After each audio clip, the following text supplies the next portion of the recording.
In this video, we'll show you how to install the Tiny Monster Concept Series LED performance bulb. The Tiny Monster Concept Series LED is the most compact and powerful on the market.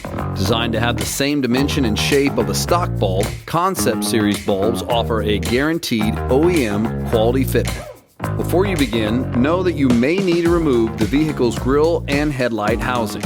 Refer to your vehicle's installation manual for proper instructions on how to access the correct bulb. Step 1. Locate and remove the factory bulb.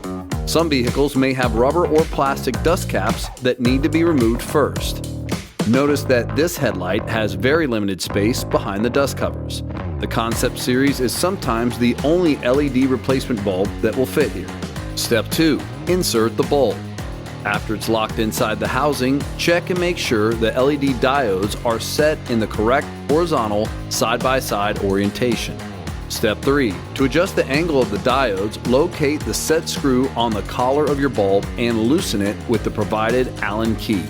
Rotate the top head part of the bulb to the required position and tighten the set screw. To avoid damage, do not forcibly pull the bulb head out or rotate it in excess of 180 degrees. Also, do not over-tighten the set screw. Step 4.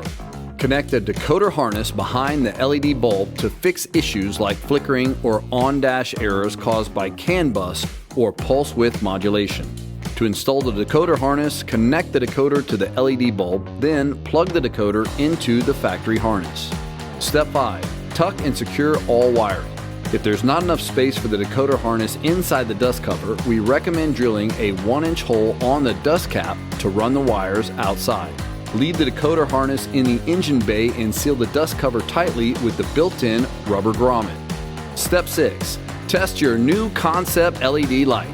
Enjoy the modern look and increased output from your new Concept Series LED bulbs.